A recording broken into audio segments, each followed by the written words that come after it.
Welcome once again to this YouTube channel.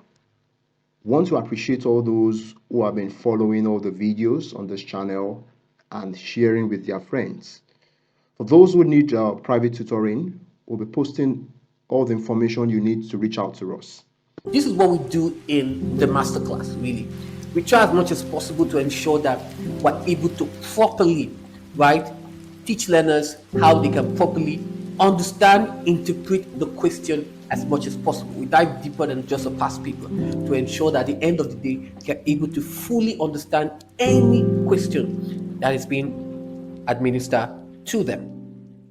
All right, so let's go into answering the multiple choice of the May June 2024 series.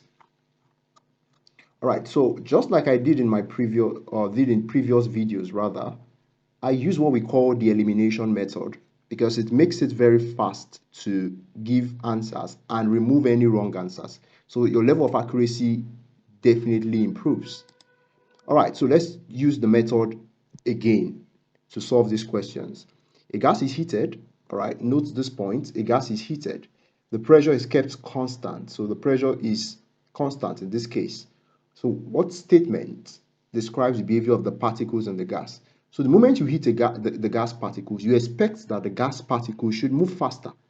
But these options that says it moves slower are off, so we eliminate such options.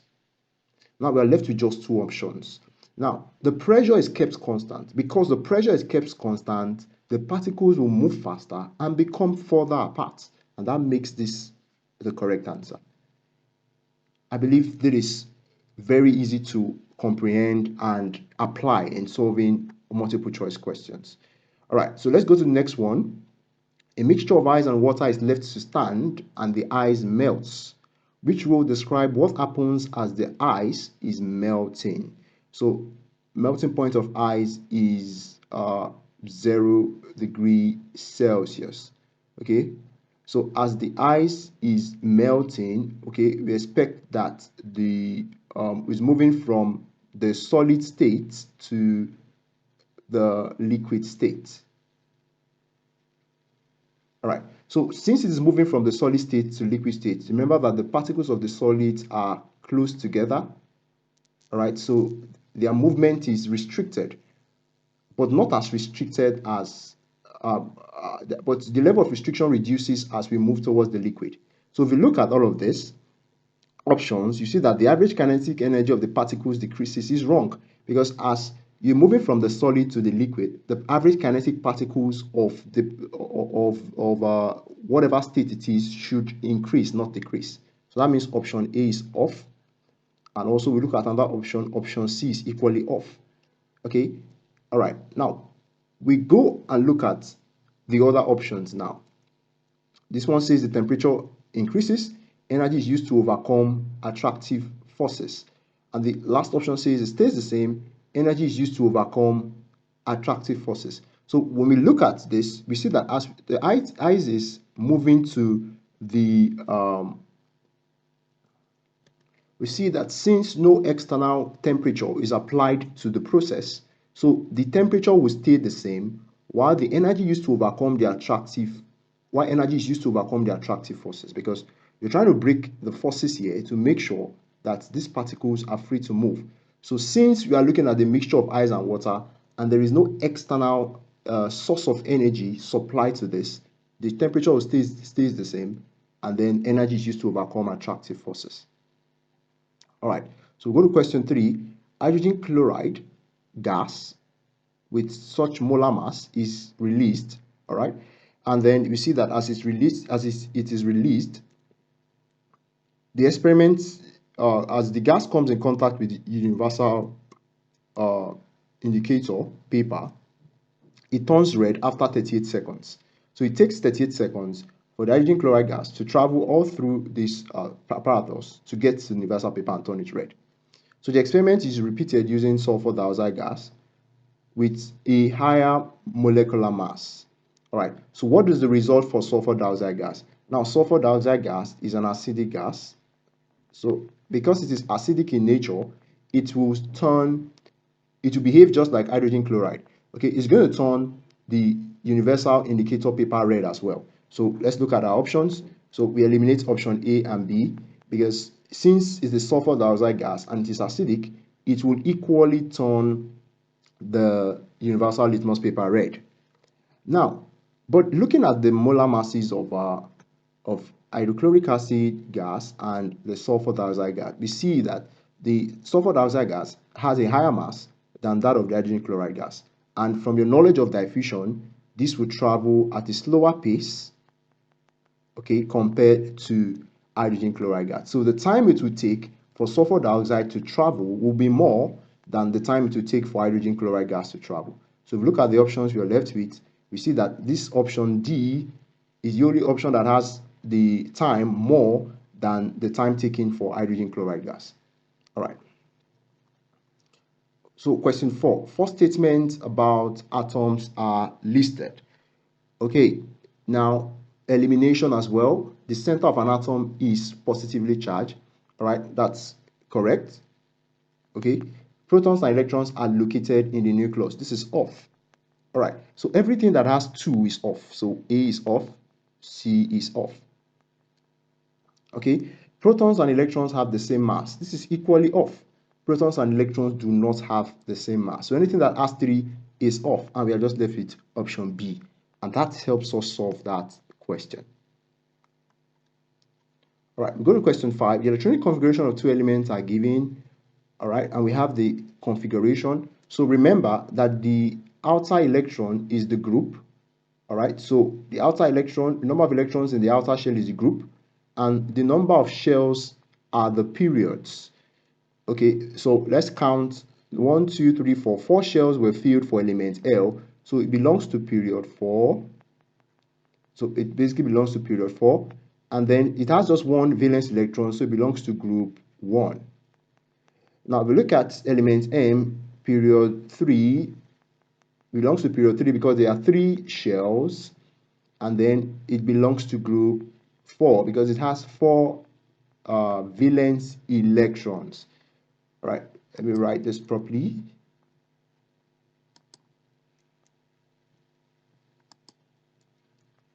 Okay, so 4 valence electrons. So when we look at our options, we are able to easily eliminate what is not correct. So if you look at all of these options, you see that option A answers the question correctly.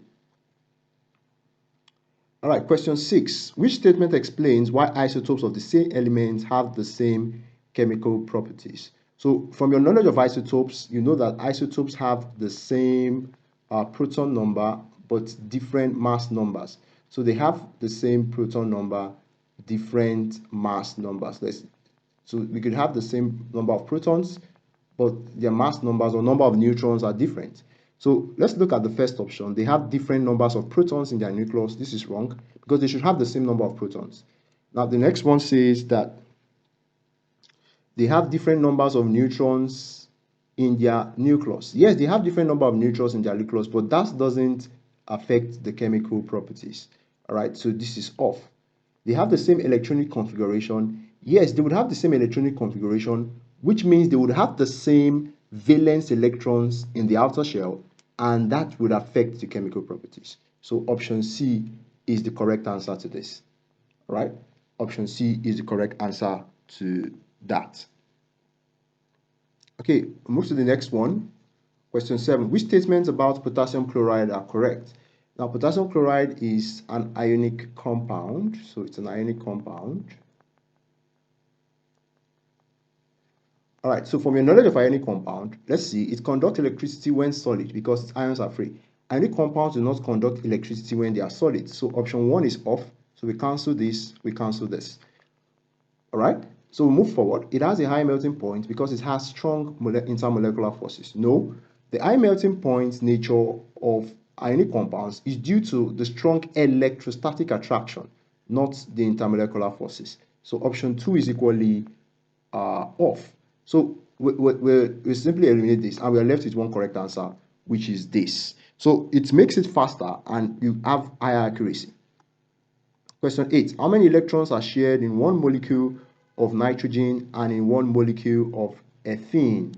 All right, so nitrogen is N2, right, and ethene is C2H4 from your alkenes with general formula CnH2n. All right, so knowing this, we check the proton number of nitrogen. So nitrogen is 7, so it has a proton number of 7. So if you're drawing the outer electrons, you're going to have something like this. So the configuration, nitrogen is basically 7. So the configuration is 2, 5. So if you do this, you'd have this 1, 2, 3, 4, 5.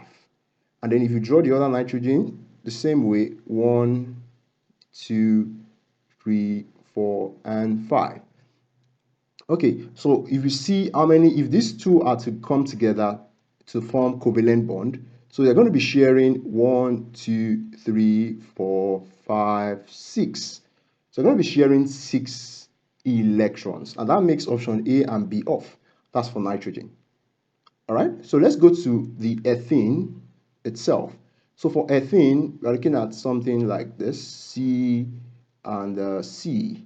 All right, so we have 1, 2, because carbon is 6, so configuration 2, 4. So that's the configuration of 2, 4. So 1, 2, 3, 4. All right, so the same thing here, 1, 2, 3, 4. All right, so there are 2 carbons here. That's why we're drawing 2 of them. All right, so let's now count the hydrogens that are linked up with the carbon. So let's say there's an hydrogen here. So if this is the X here coming in as hydrogen, and we have another one here, let's say hydrogen. So we have one here, hydrogen, and we have one here, hydrogen. So let's count now the number of shared electrons. So there are 2 here, 2 electrons here, 2 electrons here, 2 electrons here, and 2 electrons here. Okay, so let us count now. So 2 plus 2, 4, 4, 5, 6. So 6 total in one of the carbons, and therefore the same 6 again in the other carbon. So there are 6 on the first carbon plus 6 on the right, and that makes it a total of 12 electrons that are shared here. And that makes option C the correct answer. All right, we go to the next one. What's the total number of electrons in one molecule of ammonia? All right, ammonia, that's we look at nitrogen with atomic number or proton number 7, so configuration of 2, 5. So if we have nitrogen, for example, all right, so we have 1, 2, 3, 4, and we put the fifth one right here. Okay, remember that there are still 2 electrons involved here. Okay, so there are 2 already which we are not going to draw. So if we look at this, if the hydrogen is coming in here, so there is one hydrogen here, the other hydrogen right here, and the third hydrogen here. So if we count now, so let us count. 1, 2, 3, 4. So 2 here, 2 here, 2 here, and there are 2 electrons here. So this is 8 already. All right, 8 electrons involved here, plus the 2 inner electrons of nitrogen, and that makes it a total of 10 electrons in a molecule of ammonia. So this is the 8 electrons that are bonding, the 6 electrons here, the 2 here, and then the 2 present in the inner shell of nitrogen. That makes it a total of 10. Okay, so we go to the next question, which is this. When heated, copper 2 oxide reacts with ammonia, and we have the equation of the reaction. 8.5 gram of ammonia reacts with an excess of copper 2 oxide to produce this. All right, so the percentage yield. Now, ask to find the percentage yield of copper. So if you remember the calculation for percentage yield, the formula rather. So the formula for percentage yield is the actual yield. So actual divided by the theoretical times 100. Okay, so this is the formula for calculating percentage yield.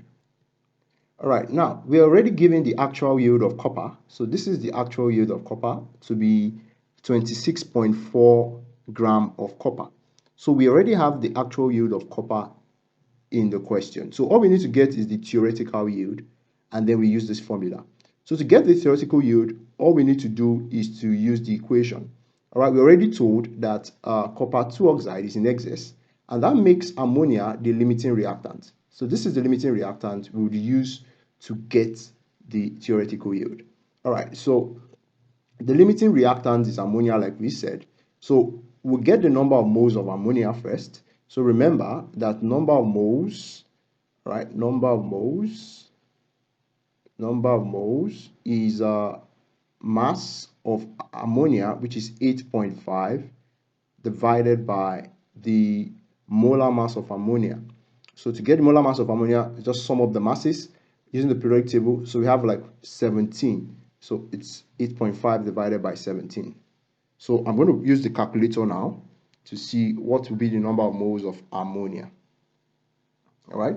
So we do 8.5 divided by 17. I have 0.5 moles. Okay, so 0.5 moles of ammonia. So if we have 0.5 moles of ammonia, the next thing is to use the mole ratio to compare them. All right, so we are comparing ammonia and copper. All right, so let's have something like this: ammonia ratio copper. So the mole ratio there is 2:3. So if the mole ratio is 2:3, then what would happen? What would be the number of moles of copper if the number of moles of ammonia as calculated is 0.5? So this is X now. All right, so we're trying to get the number of moles of copper, all right, just by using the mole ratio from the balanced equation. So by the time you compute this, you find out that X would be 3 times. So X will be equivalent to 3 times 0.5 divided by 2. All right, so I'll compute that. So we have so I have 0.75 moles of copper. So copper is 0.75 moles, while ammonia is 0.5 moles. Now that I know the moles of copper, I can get the mass of copper. So the mass of copper will then become the theoretical yield of copper. Okay, and then we can now use it to solve the percentage yield. So to get the mass of copper, so mass of copper will be, remember the formula for calculating mass, the number of moles of copper multiplied by the molar mass of copper, which is 64. Right? So by the time you multiply this, so times 64, all right, so I have 48 grams. So this is the theoretical yield of copper. Theoretical yield of copper is 48 grams. So you can see how we go about each of this. First, we identify the limiting reactant. We get what the number of moles of the limiting reactant, use the mole ratio to compare to get the number of moles of copper, and then from there, we got the mass of copper by multiplying it by multiplying the number of moles of copper by the molar mass of copper.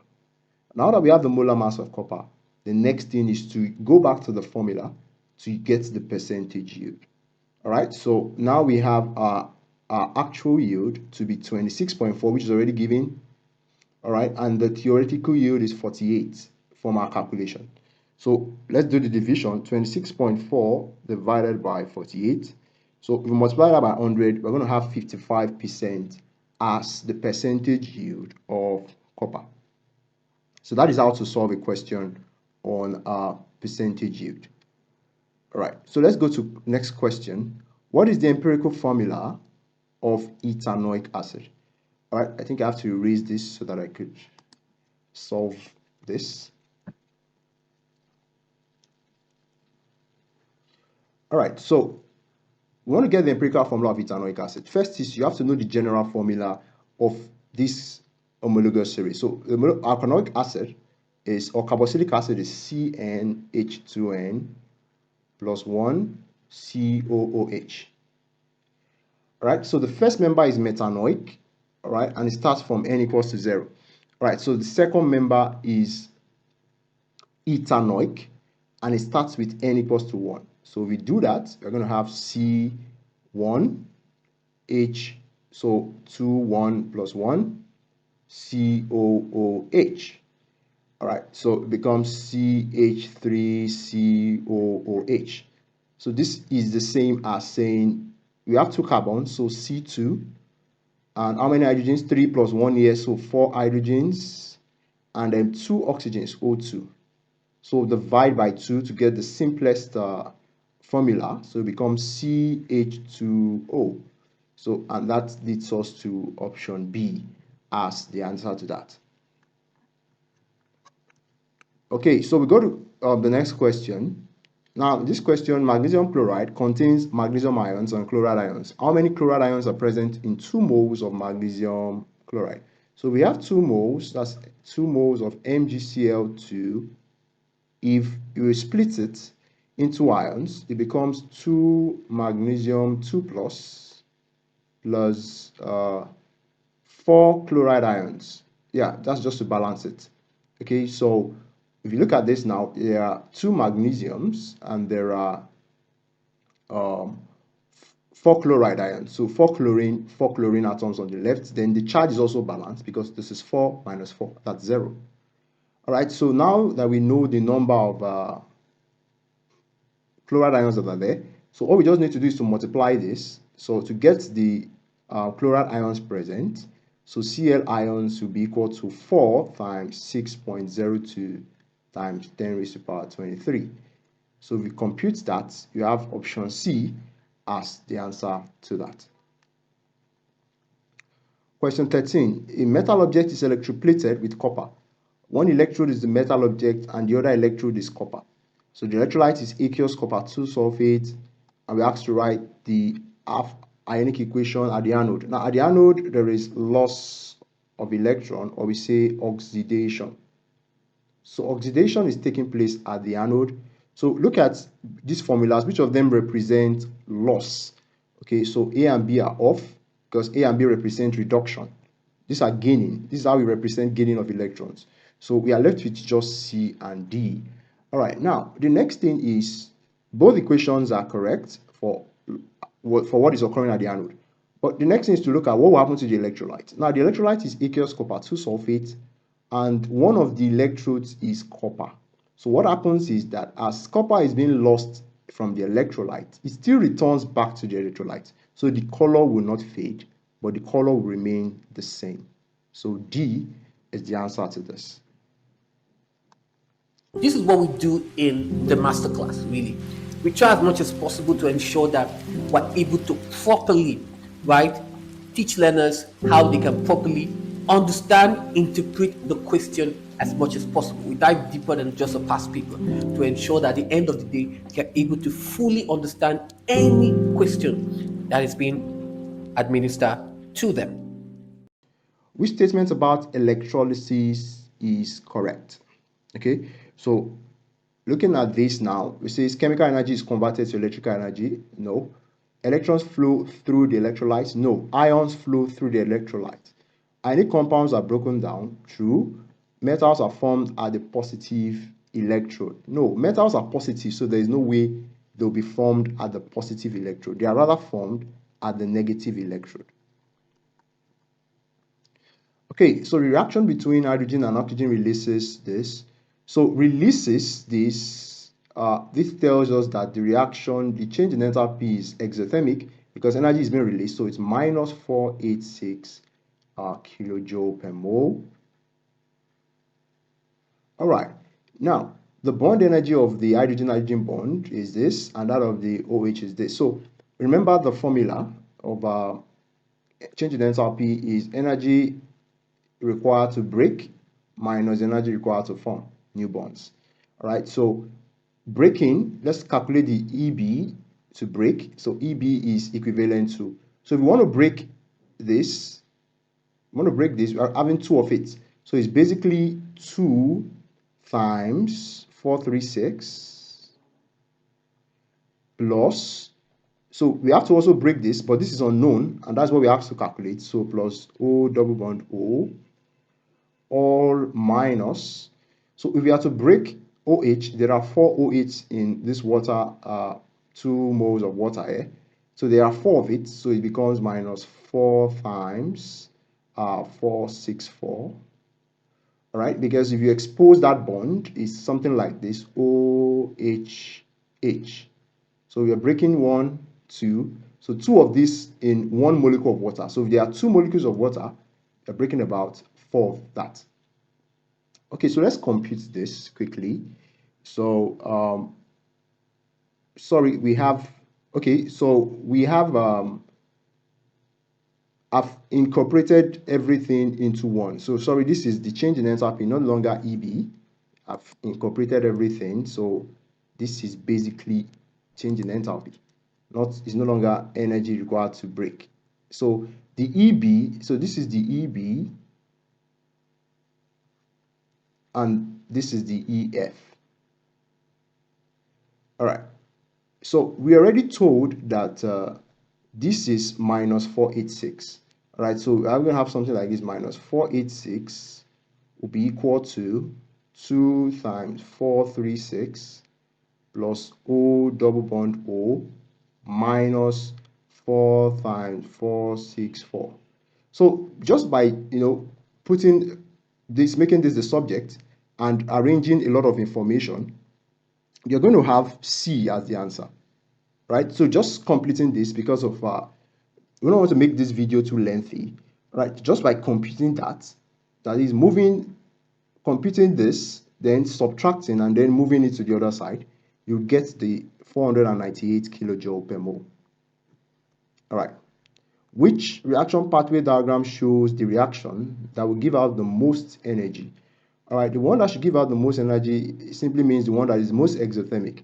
And the one that is most exothermic is simply the one where the reactant, the energy of the reactant is way higher than that of the product. So if you look at all of these options, which one has energy of reactants way higher than that of the product? You see that option A has that diagram. You can see the level between the energy of the reactant compared to that of the product. So when you deduct the reactant minus product, you have a negative enthalpy change, which will be very large. All right. Option B will give you a positive enthalpy change. This will give you a negative, but it will not be as wide, as large as the other ones. This one will give you a positive enthalpy change. So makes A the correct answer. All right, so question 17. When calcium carbonate is heated strongly, a gas is given off. Which word describes this change? All right, so this is a chemical change because it produces new substances and it is irreversible. All right, so question 18. Powdered magnesium carbonate is added to excess dilute hydrochloric acid. The total volume of gas produced is measured over time. All right. So the experiment is repeated, but the concentration of the hydrochloric acid is doubled. All right. So when you double the concentration of hydrochloric acid, you increase the number of particles per unit volume. All right. So the reaction will occur faster, but you will still produce the same volume of gas. So the volume of gas doesn't double like what we have here. No, because the initial volume produced was 180. All right. I think 180. Yeah. So 180. If you trace it all the way down here, it's about 180. Okay, so it's increasing the concentration of the acid doesn't double the volume of gas produced. It only makes the reaction occur faster, and it has nothing to do with the activation energy. What has the property that plays a role in the activation energy is the introduction of a catalyst. All right, so that makes this the correct answer because 1, 1, and 3 are off. All right. Which statement explains why increasing the temperature changes the rate of a chemical reaction? All right, when you talk about temperature, we talk about this is off. Remember I said activation energy has to do with the catalyst, the influence of the catalyst. Okay, so we look at the frequency of collision, yes. We look at the kinetic energy of the particles, yes. But it has nothing to do with the number of particles per unit volume. So everything that involves 1 is off. So 1 is off, and then 4 is off. So we have C as the answer. So the number of particles per unit volume has to do with the concentration, not the temperature. Hydrogen is made by reacting carbon with steam. The equation for the reaction is shown. All right, so we have the equation for the reaction. The reaction is endothermic. This is very important. So which rule describes the changes in pressure and the temperature that will both shift the position of equilibrium to the right? So shifting to the right means you want more product. And since it is endothermic, all you need to do is to increase the temperature. Because when you increase the temperature of an endothermic reaction, equilibrium shifts to the right. So let's look at the options that do not have increase in temperature. So A is off and C is equally off. Okay, so we are left with just two options. Now, we have sorted temperature. Let's talk about pressure. Now, you have to be careful here. This is a solid, so this is not factored in. So we only factor the gases, the reactants and products that are gases. So the total moles here is just 1, gaseous moles 1, and total gaseous moles here 2. So increase in pressure will favor the side with lesser number of moles. So if you increase the pressure of this reaction, it will shift equilibrium to the left. So in order to shift equilibrium to the right, all you need to do is to decrease the pressure.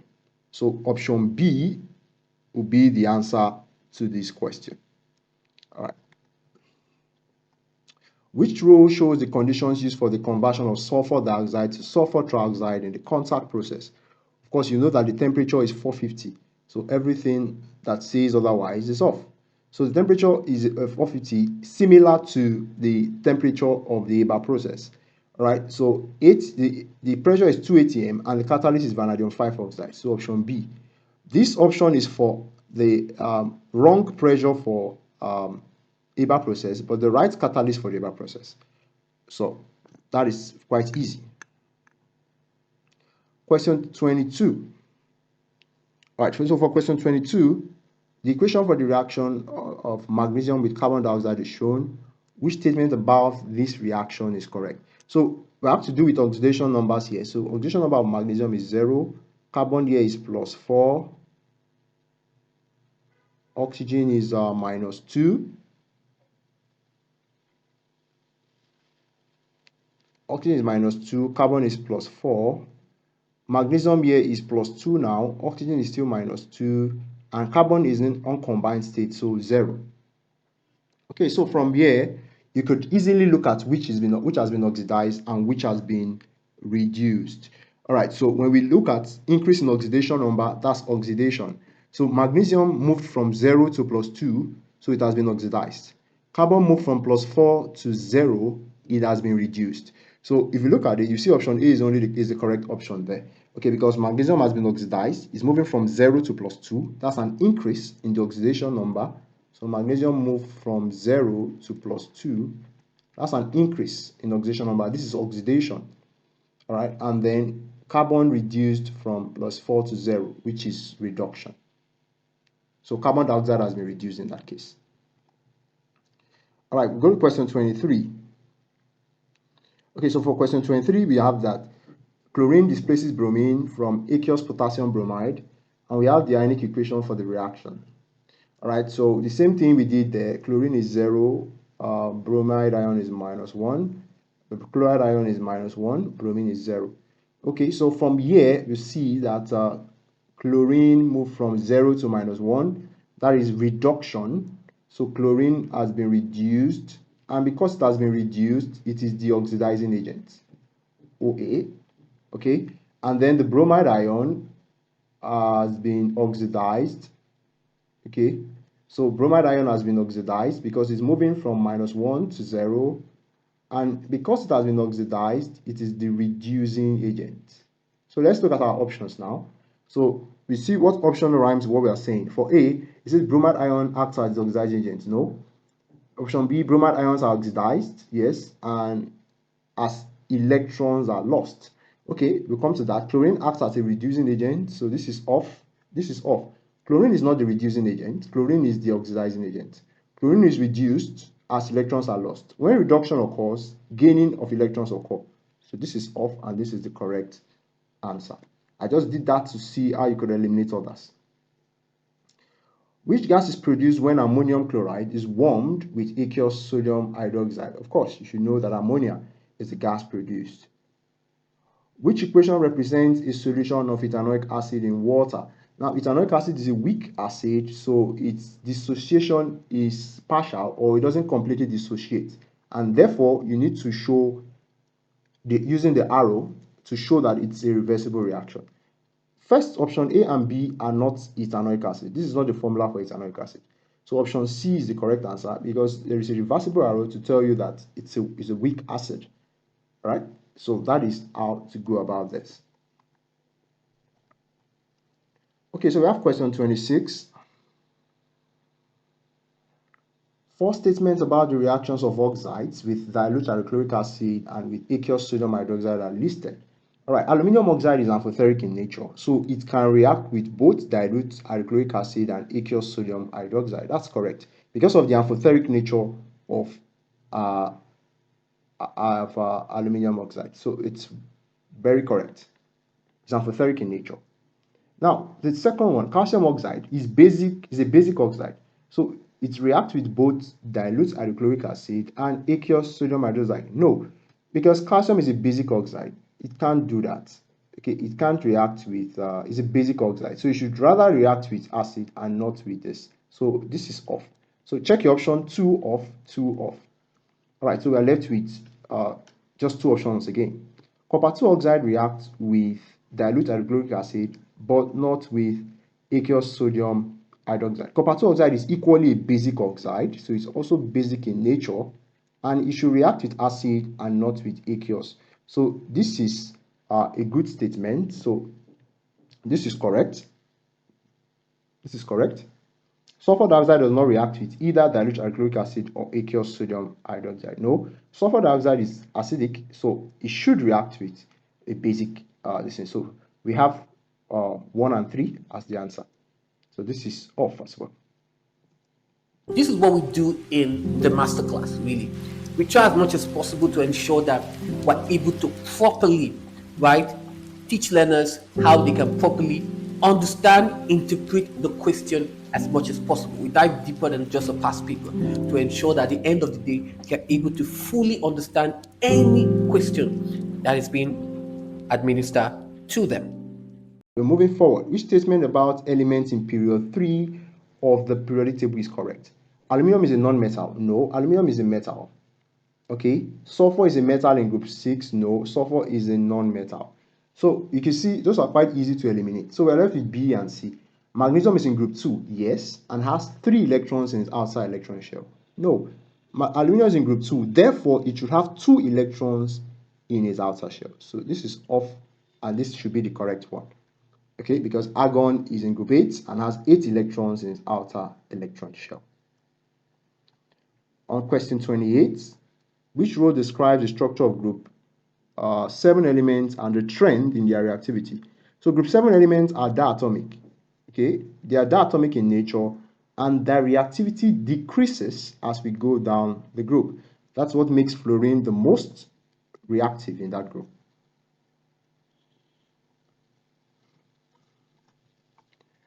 All right, we're on question 29 now. Some information about 4 elements. Which elements are transition? Now, transition elements, they have high melting point, they have high density, and they form colored compounds. So let's look at which of these letters or elements have high densities and melting point, and are also forming colored compounds. So we have P as one of that. We also have R as another. This is too low for it to be a transition element. Okay, this white color and the low density as well removes the Q. So we're left with P and R as the correct answer. Propanoic acid is a carboxylic acid. It has similar chemical properties to ethanoic acid. Okay, which statements are correct? Right? Aqueous propanoic acid is a weaker acid than dilute hydrochloric acid. True. Okay, this is true. Propanoic acid partially ionizes in aqueous solution. This is equally true. Propanoic acid reacts with ethanol to form propyl ethanoate. No, propanoic acid will react with ethanol to form ethyl propanoate, not propyl ethanoate. To form ethyl propanoate. So 3 is off. So anything that involves 3 off. So our answer is B. All right, we'll move to the next one, 31. Iron rusts in the presence of oxygen and water. Which statement about the rusting of iron are correct? Okay, so let's examine them. For the first one, anhydrous iron 2 oxide is produced. No, it is hydrated iron 3 oxide that is produced. Hydrated iron 3 oxide is what is produced when iron rusts. So 1 is off. So off, off. All right, now we move forward. It says iron rusts more quickly when attached to a piece of zinc. No, zinc is expected to react in place of iron, and therefore zinc should oxidize and shield the iron. So this is off as well. So we cancel this and we are just left with this. So that should be the correct answer. Coating the iron with plastic prevents the iron from rusting. Iron loses electrons when it rusts, which is correct. Okay, we go to question 32. So we have an iron nail, right, is added to aqueous copper 2 sulfate, and a different iron nail is added to aqueous magnesium sulfate. So we could see in this case that there is likely going to be a displacement reaction going on in this case. So we see in experiment 1, nail is coated with a brown solid, while in experiment 2, no reaction. There is no reaction in experiment 2 because magnesium is way more reactive or higher in the reactivity series than iron. So iron nail will struggle to displace magnesium in this compound, and that's why there is no reaction. But for the first one, iron is more reactive, so iron would be oxidized. So iron atoms are oxidized more easily than the copper atoms because iron is more reactive than copper. Looking at the reactivity series, iron is above copper. So I'll go with option C as the correct answer to this. All right, so we go to question 33. Which pollutant leads to deoxygenation of water in ponds and lakes? Of course, this is one major disadvantage of adding fertilizers. All right, it deoxygenates the water. Which statement identifies a sample of water as pure? Okay, the boiling point and the melting point are used to determine whether the water is pure or not. Oxides of nitrogen are produced by car engines in a catalytic converter. Oxides of nitrogen are removed by reacting them with compound X. So this is under chemistry of the environment. You know that when the oxide of nitrogen reacts with carbon monoxide, it produces just nitrogen. So in that case, we can boldly say that nitrogen, the oxide of nitrogen, has been reduced. Okay, it has been reduced. So oxidation is off because in that equation, remember, oxide of nitrogen reacting with carbon monoxide to form nitrogen plus carbon dioxide. Okay, so moving nitrogen in this case has been reduced. Okay, it's moving from +2 to 0. So reduction is what happens there, and the compound is reacting with is carbon monoxide.